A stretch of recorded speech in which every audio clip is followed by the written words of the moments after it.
दोस्तों आज हम पढ़ने वाले हैं फ्यूचर कंटीन्यूअस टेंस के बारे में। इससे पहले वाली वीडियो में फ्यूचर इंडेफिनिट टेंस के बारे में पढ़ चुके हैं। आज हम पढ़ेंगे फ्यूचर कंटीन्यूअस टेंस क्या होता है, इसकी पहचान क्या होती है और इसे कि हम किस प्रकार बनाते हैं। तो बिना देरी किए आइए हम बात करते हैं फ्यूचर कंटीन्यूअस टेंस के बारे में। तो आपको पता है अगर हम कंटीन्यूअस की बात करते हैं तो कंटीन्यूअस में क्या होता है, रहा, रही, रहे इत्यादि सब तो आते हैं। फिर वह अगर प्रेजेंट कंटीन्यूअस होगा तो रहा है, रही है, रहे है। पास्ट कंटीन्यूअस होगा तो रहा था, रही थी, रहे थे। अगर हम फ्यूचर कंटीन्यूअस की बात करें तो रहा होगा, रही होगी, रहे होंगे, रहा होगा इत्यादि शब्द जारी रहेंगे, लेकिन वो कार्य पूरा नहीं होगा। फ्यूचर कंटीन्यूअस में के बच्चों क्या होता है, कोई भी कार्य जारी तो रहेगा लेकिन वो कार्य पूरा नहीं होगा। जैसे अगर हम बात करें सीता खाना पका रही होगी, राम घर जा रहा होगा, ठीक इत्यादि सब में क्या जाहिर हो रहा है कि इसमें कार्य तो हो रहा है, कार्य तो जारी है, लेकिन ये जो कार्य है ये पूरा नहीं होगा। तो आइए हम बात करते हैं फ्यूचर कंटीन्यूअस टेंस के बारे में। तो पहचान आप समझ चुके होंगे, रहा होगा, रही होंगी, रहे होंगे इत्यादि सब अगर आए तो कौन सा टेंस, फ्यूचर कंटीन्यूअस टेंस। अगर हम फ्यूचर कंटीन्यूअस टेंस की हेल्पिंग वर्ब की बात करें तो बच्चों फ्यूचर कंटीन्यूअस की जो हेल्पिंग वर्ब होती है विल या सेल के साथ आपको बी लगाना है। क्या लगाना है, विल या सेल के साथ बी लगाना है। यानी फ्यूचर कंटीन्यूअस में विल बी और सेल बी का प्रयोग करना है। किसका प्रयोग करना है, विल बी और सेल बी का प्रयोग करना है। तो आइए बिना देरी किए हम बात करते हैं फ्यूचर कंटीन्यूअस टेंस के अफर्मेटिव सेंटेंस की। किसकी, अफर्मेटिव सेंटेंस की। अभी मजा आएगा ना भिड़ो।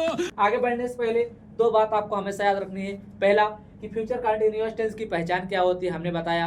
फ्यूचर कंटीन्यूअस की हेल्पिंग वर्ब क्या होती है, ये दो बातों को अगर आप याद कर लेते हैं तो आपके लिए जो सेंटेंस है फ्यूचर कंटीन्यूअस ये बहुत आसान होने वाला है। तो आइए हम बात करते हैं फ्यूचर कंटीन्यूअस टेंस के अफर्मेटिव सेंटेंस की। क्योंकि आपको पता है कि अगर हम कोई टेंस पढ़ रहे हैं तो उसमें अफर्मेटिव पढ़ेंगे, फिर निगेटिव के बारे में बात करेंगे, फिर इंट्रोगेटिव, फिर इंट्रोगेटिव, निगेटिव। तो आइए हम बात करते हैं अफर्मेटिव की। तो आपको क्या पता है अफर्मेटिव का रूल्स आपके सामने क्या है, सब्जेक्ट हमने क्या बताया, हेल्पिंग वर्ब विल या सेल के साथ आपको किसका प्रयोग करना है, बी का प्रयोग करना है। ठीक है, उसके बाद बच्चों आपको पता है कि कंटीन्यूअस में क्या होता है, मेन वर्ब की फर्स्ट फॉर्म के साथ मेन वर्ब के साथ क्या लगता है, आईएनजी लगता है। यहाँ मेन वर्ब का फर्स्ट फॉर्म, इसमें आपको क्या प्रयोग करना है, आईएनजी का प्रयोग करना है प्लस ऑब्जेक्ट। रूल्स आपके सामने है, समझ में आ रहा है। हमने बताया हेल्पिंग वर्ब क्या है, विल बी और सेल बी। विल और सेल के साथ आपको किसका प्रयोग करना है, बी का प्रयोग करना है। तो कुछ एग्जांपल के माध्यम से आपको हम समझाते हैं। जैसे लिखा है लड़के मैदान में खेल रहे होंगे। क्या लिखा है, लड़के मैदान में खेल रहे होंगे। इस सेंटेंस से यह पता चलता है कि कार्य इसमें क्या है,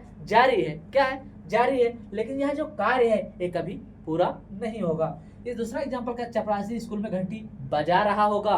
क्या रहा होगा, बजा रहा होगा। तो इसमें क्या पता चल रहा है, कार्य तो जारी है लेकिन ये कभी पूरा नहीं होगा। ठीक है, तो आइए हम बनाते हैं। तो सबसे पहले आपको पहचान करना है। पहचान करने की ट्रिक क्या होती है कि सबसे पहले आप वाक्य के अंत में देखिए क्या लिखा है, गा गे गे फ्यूचर में, रहा रही रहे कंटीन्यूअस में, यानी फ्यूचर कंटीन्यूअस। क्या लिखा है, रहे होंगे। क्या लिखा है, रहे होंगे। हाई पावर रहा होगा, रहे होंगे किस में आता है, फ्यूचर कंटीन्यूअस। दूसरा एग्जाम्पल रहा होगा, क्या है, रहा होगा किस में आ गया, फ्यूचर कंटीन्यूअस में। रहे होंगे किस में आ गया, फ्यूचर कंटीन्यूअस में। रहा होगा किस में आ गया, फ्यूचर कंटीन्यूअस में। आइए बनाते हैं। तो रूल्स आपका कहता है कि सबसे पहले क्या होना चाहिए, सब्जेक्ट होना चाहिए। तो बच्चों आपको हम बताते चले कि अगर आप किसी भी सेंटेंस में अगर वर्ब, सब्जेक्ट, वर्ब और ऑब्जेक्ट छांट लेते हैं तो जो आपका जो बनाने का ट्रिक है वो बिल्कुल आसान हो जाएगा। तो सबसे पहले हम आइए पहचानते हैं। तो अच्छा बताओ बच्चों, मैदान में कौन खेल रहे होंगे, लड़के। तो लड़के आपका सब्जेक्ट हो गया कि नहीं हो गया, सब्जेक्ट हो गया। अच्छा लड़के क्या कर रहे हैं, खेल रहे हैं। तो बच्चों खेलना क्या हो गया, वर्ब हो गया। अच्छा बच्चे खेल रहे हैं तो कहाँ खेल रहे हैं, मैदान में। तो मैदान आपका क्या हो गया, ऑब्जेक्ट हो गया। हो गया, आइए बनाते हैं। रोज कहता है पहले सब्जेक्ट होना। सब्जेक्ट क्या है, लड़के। तो लड़के के लिए क्या लिखेंगे हम, द बॉयज। क्या लिखेंगे, द बॉयज। द बॉयज माने लड़के। आगे बढ़ेंगे तो विल या सेल का प्रयोग करना है। तो हमें पता है द बॉयज, बच्चों के साथ क्या लगाना है, आपको विल लगाना है। क्या लगाना है, will be. The boys will be. आगे बढ़ेंगे तो वर्ब क्या है बच्चों, खेलना। तो प्ले माने क्या होता है, खेलना। हमें पता है मेन वर्ब में हमें लगाना आईएनजी, तो हमने लगा दिया आईएनजी। द बॉयज माने लड़के, विल बी प्लेइंग माने खेल रहे होंगे। लड़के खेल रहे होंगे, कहाँ खेल रहे होंगे, मैदान में। तो क्या लिखेंगे, in the field. In the field. ये आपका बनके तैयार हो गया। दूसरा एग्जांपल कहता है कि चपरासी स्कूल में घंटी बजा रहा होगा। सब्जेक्ट क्या है, चपरासी। तो हम लिख देंगे द प्योन। द प्योन माने चपरासी। आगे बढ़ेंगे तो हमें विल बी का या सेल बी का प्रयोग करना है। तो पता है हमें क्या लगाना है, विल बी। क्यों लगाना है, क्योंकि प्योन क्या है, एक वचन है। आगे बढ़ेंगे तो वर्ब, वर्ब क्या है बजाना, तो बच्चों रिंग माने क्या होता है, बजाना, रिंग माने बजाना है, पता है मेन वर्ब क्या लगाना है, आईएनजी लगाना है, हमने लगा दिया आईएनजी। आगे बढ़ते हैं तो ऑब्जेक्ट, ऑब्जेक्ट क्या है, घंटी, क्या है घंटी, तो लिख देंगे ringing the bell, ringing the bell. The peon माने चपरासी, विल बी रिंगिंग माने बजा रहा होगा, द बेल माने घंटी, चपरासी घंटी बजा रहा होगा। कहाँ बजा रहा होगा, स्कूल में, तो लिख देंगे in the school, into the school. ठीक है, ये आपका बनके तैयार हो गया। तीसरा एग्जांपल कहता है कि तुम नाच रहे होगे।